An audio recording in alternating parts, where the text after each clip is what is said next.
Alors aujourd'hui, vidéo un petit peu particulière et je l'avais promis depuis un certain temps, on va voir étape par étape comment fabriquer sa cuisine d'été.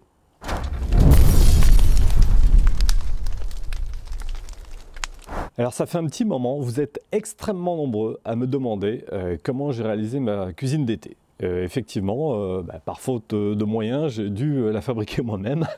Alors, pour être tout à fait franc, j'ai fait faire quelques devis bien au-delà des 50 000 €, donc ce qui était bien hors budget pour moi. J'avais moyen de diviser ce coût par 5 en faisant tout moi-même. Donc c'est ce que j'ai fait. Donc j'ai un peu bûché les bouquins sur l'ossature bois. Alors également, si j'ai un petit peu attendu pour réaliser cette vidéo, c'est parce qu'il y avait un article en cours dans la revue Système D.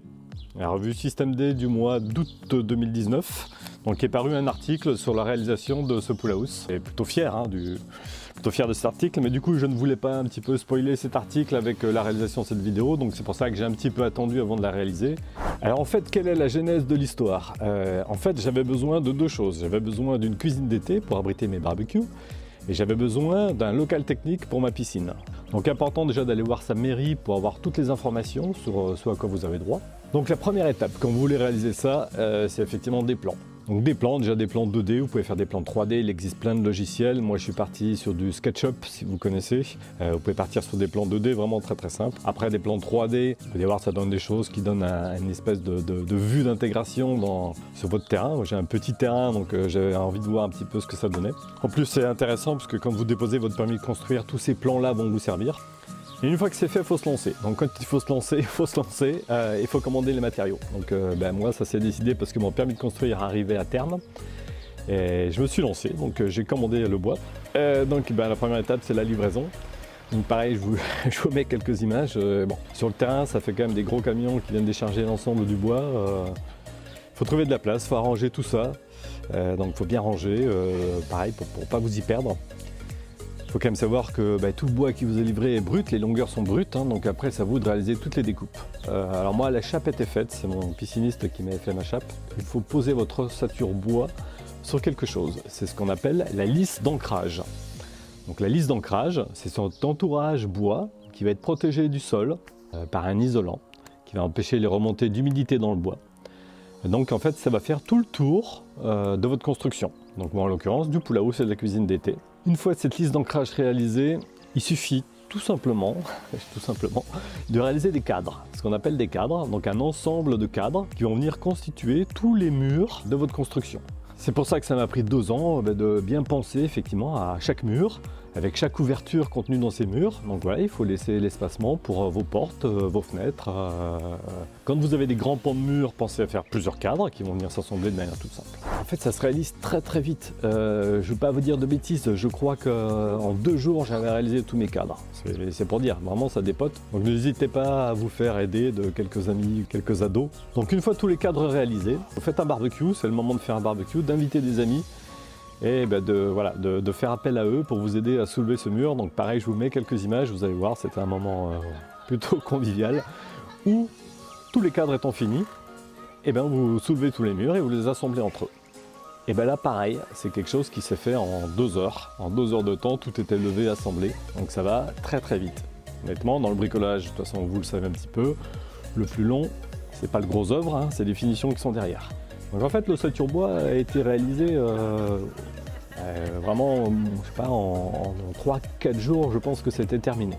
Donc voilà, mais effectivement il fallait un petit peu de main d'œuvre ce jour-là pour bien tout assembler. Vous avez vu, on utilise le marteau pour tout caler. Donc la partie toiture, je suis parti sur des poutres en I. Et j'avais hésité entre 2 pentes et une pente sur l'ensemble du bâti. Je suis parti sur une seule pente. Donc en fait sur mes poutres en I, j'ai mis des petites cales qui fait derrière, ça va générer une pente. Sur le toit, donc une fois que les poutres en I sont positionnées, là vous assemblez des panneaux rainurés avant de venir appliquer cette membrane EPDM. Donc cette membrane EPDM est tout simplement collée.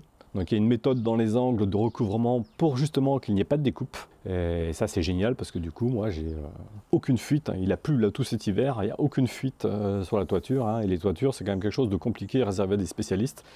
Et là, franchement, un amateur comme moi a réussi à réaliser ça sans aucun problème. Sans aucun problème.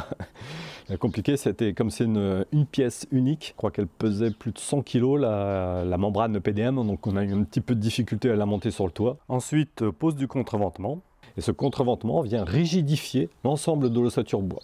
Après le contreventement, je suis parti sur le pare-pluie. Après le pare-pluie, vous mettez des tasseaux. Alors les tasseaux, pareil, il y a des méthodes pour les mettre de manière à ce que l'air circule quand même derrière. Et après, derrière, vous venez mettre votre couche de finition. Je suis parti en finition bardage sur du polyray. Le polyray, c'est un matériau imputrescible, hein. C'est un espèce de matériau composite qui normalement est censé résister une dizaine d'années à la décoloration. Il n'y a pas d'entretien, donc c'est génial. C'est assez compliqué à travailler et c'est très cher. Moi, c'est le matériau qui m'a coûté le plus cher dans l'ensemble du pool house, sachant qu'il y a de la découpe, hein, et il ne fallait pas se rater dans la découpe. Il faut acheter une lame en plus spéciale pour bien découper ça de manière nette.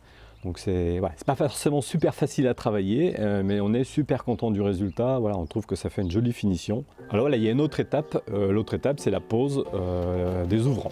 Donc les ouvrants, ce sont les fenêtres, les portes.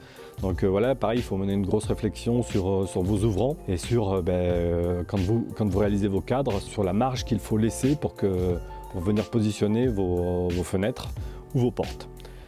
Alors je ne rentre pas dans le détail des finitions, je ne rentre pas sur le détail de toutes les finitions que j'ai fait à l'intérieur du pool house, je pense que ça ne vous intéresse pas. On va voir plus en détail l'aspect cuisine d'été. Donc une fois que le pool house était terminé, la cuisine d'été, j'étais parti sur un bardage red cedar. Donc le red cedar, c'est un bois qui est assez compliqué à trouver, donc j'en ai un peu bavé pour trouver ça. C'est pas donné non plus, ça fait partie d'un des gros postes de dépenses, mais on est super content du résultat. Vous pouvez le comparer avec aujourd'hui, ça vieillit plutôt bien. Voilà, je l'entretiens un petit peu, mais pas plus que ça, je le sature tout simplement, comme ma terrasse de piscine. Et le contraste entre le polyray et le red cedar, on trouvait que ça faisait un contraste assez joli.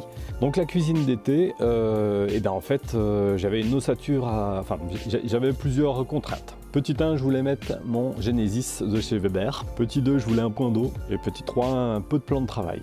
Sachant que j'avais pas forcément une grande surface. Pour l'intégration du Genesis, c'est pas un barbecue qui est censé s'intégrer dans un plan de travail. Donc j'ai enlevé les deux ailettes sur le côté, les deux plans de travail, j'ai démonté tout ça. J'ai acheté mon évier pour avoir effectivement déjà la dimension. Et ensuite, j'ai réalisé, un peu dans le même esprit que le pool house, j'ai réalisé une ossature tout autour de tout ça. Une ossature donc avec tous les matériaux de récupération, donc il me restait des tas de tasseaux du bardage. Ensuite il me fallait de la finition, donc la finition j'ai utilisé mon polyray. Pareil, il me restait quelques chutes de red cedar, j'ai dit allez bingo, on part sur des portes en red cedar. Donc le plus compliqué c'est effectivement de comprendre comment ça va se fermer, comment ça va s'ouvrir, donc faire le tour de tous les magasins de bricolage pour voir quelles sont les meilleures charnières à utiliser. Bon voilà, je suis parti sur des charnières qui s'intègrent dans la porte. Plutôt pareil, plutôt content du résultat. Il me restait le plan de travail. J'avoue que j'étais un peu feignant, je suis parti sur 2 couches d'aggloméré marine et sur lequel j'ai mis un carrelage. Derrière en protection, je suis reparti également sur du polyray. J'ai trouvé ça sympa, en plus ça donnait un joli look au truc. Là où j'ai mis la membrane PDM, j'ai une finition baguette à luge. Il me restait une de ces baguettes là, donc je l'ai découpée, je l'ai un peu forgée de manière à je l'ai adaptée de manière à ce qu'elle fasse le tour de mon plan de travail. Et ce qui me faisait une jolie finition au niveau de mon carrelage. Je tenais également à avoir un pilier, je trouvais le côté pilier plutôt sympa, donc de mettre le décapsuleur qui va bien. Voilà.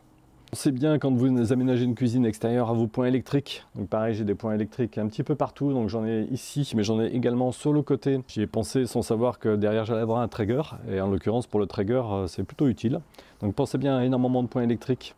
C'est des choses qu'il ne faut pas oublier dès le départ, il faut penser à l'eau, à l'électricité. Voilà, faut pas partir bille en tête sans penser à ça parce que après derrière ça manque. Voilà, une fois que c'est terminé, c'est simple. Après il reste toute la déco. Hein, donc vous voyez derrière les fameuses lettres Barbecue Way of Life. Donc là je pense à certains de mes amis là qui sont en train de faire des lettres en découpe laser dans des matériaux type inox.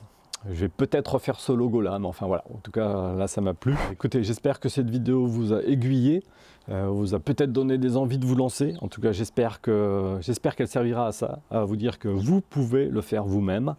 Si vous aimez cette vidéo, n'hésitez pas, un petit pouce, un commentaire. Le commentaire me fait toujours plaisir, hein, ça permet d'échanger. J'essaie de répondre à tous les commentaires, j'ai aujourd'hui pas suffisamment d'abonnés pour ne pas répondre à tous les commentaires, donc j'essaye de répondre à tous les commentaires. Un petit pouce également, vous savez que c'est très bon pour les vidéos. Et on se retrouve très vite. Au revoir. À quoi sert-il le niveau? C'est un poste clé de l'après-midi, le niveau. Ça va Laurent? Ah, je suis à fond là, c'est hyper dur. Et regarde, ça bouge, si je lâche, tout tombe. Oui, En fait, oui. mon rôle est vital.